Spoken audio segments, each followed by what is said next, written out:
Hello, it's Lou Serrano coming to you from Prescott, Arizona, downtown Prescott, and I'm at a location that was an iconic place for me as a young kid because when I was 7 years old, a movie came out, 1971, called Billy Jack.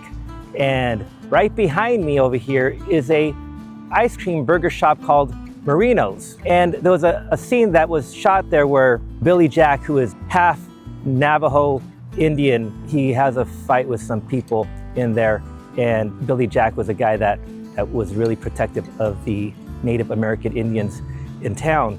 So he crosses the street, and inside this plaza, which is the Courthouse Plaza, is a little park here, and he has a fight with a whole bunch of lawmen. And for a 7-year-old, seeing Billy Jack have this fight, it was amazing because he was a karate guy. Back in the 70s, karate was all the rage.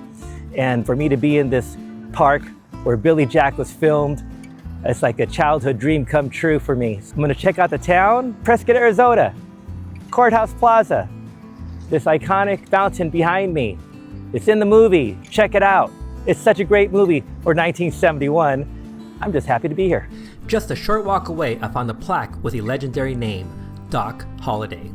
Most people know Doc for the OK Corral gunfight in Tombstone, but before that showdown, he drifted through the West, and Prescott was one of his stops. In 1879 and 1880, Doc lived here with his friends Richard Elliott. Elliott's house sat on 3 lots just behind this marker. Back then, this block wasn't a parking lot like it is today. It was a residential area with homes, and Holliday spent his time likely gambling by day and drinking along Whiskey Row by night. From there, I headed to the most famous stretch in town, Whiskey Row. In the late 1800s, this one block had more than 40 saloons. Cowboys, miners, and gamblers all crowded these streets, and the drinks flowed almost as fast as the stories. But in July 1900, disaster struck. A fire swept through downtown Prescott, destroying nearly all of Whiskey Row. After the fire, the town didn't hesitate. They rebuilt Whiskey Row almost immediately, this time with brick and stone. What you see today is that 1901 version of the row. Next stop, Matt's Saloon. The building itself has been standing here since 1901, originally built as a mercantile store called the D. Levy Building. After Prohibition ended in 1933, the space quickly shifted gears. By around 1934, it had transformed into a saloon. In the early 1960s, it took on the name Matt's Longhorn Saloon and cemented its reputation as a Whiskey Row staple. Matt's became a hub for live music, especially country and honky-tonk. Legendary performers like Buck Owens and Waylon Jennings played here in the 1960s.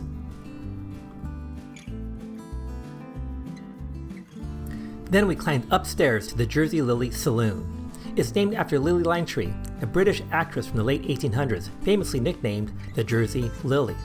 Of course, we raised a glass of Whiskey Row whiskey on the rocks. In a place like this, a toast to history feels almost required. Finally, we stepped into the grandest saloon of them all, the Palace. Built in 1877, it's Arizona's oldest frontier saloon. Wyatt Earp, Virgil Earp, and Doc Holliday all drank here. The Palace wasn't just a saloon, it was the beating heart of Prescott. Over the years, it served as more than just a bar and restaurant. It was where work notices were posted, where miners bought and sold claims, and even a polling location during elections. It also had a seedier side. The upstairs rooms were used as a brothel. The basement doubled as an opium den, underground jail, and gambling rooms. Doc Holliday's common-law wife, Mary Catherine Orney Cummings, better known as Big Nose Kate, worked upstairs as a prostitute. Then came July 1900, when a massive fire tore through Whiskey Row. Patrons weren't about to lose their beloved bar. They picked up the massive, hand-carved Brunswick bar, a 20-foot mahogany masterpiece, and carried it out of the burning building. And here's the best part. They didn't just save it, they set it up across the street and kept drinking as the other side of the street burned to the ground. After the fire, Prescott rebuilt the Palace, brick by brick, reopening in 1901, even grander than before. That same bar they carried out still serves drinks today. Right outside the saloon, you'll see historic photos of its most famous patrons, Big Nose Kate, Doc Holliday, Wyatt Earp, and Virgil Earp. But here's the curious part. One of those photos is labeled as Doc Holliday, and it isn't him. That picture has been printed in history books for decades as Holliday, but is actually a Prescott politician.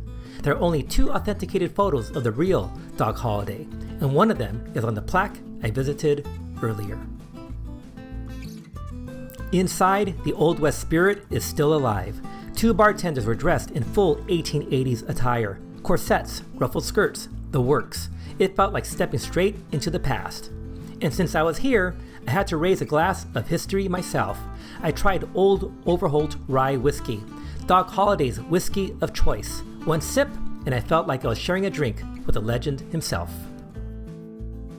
Prescott isn't just a town, it's a living time capsule. From Billy Jack movie magic to Doc Holliday's wandering days, from saloons rebuilt after fire to bartenders dressed like it's 1880, every stop tells a story. And on this trip, I got to taste a little of all of it. Ice cream, whiskey, and a whole lot of the Old West.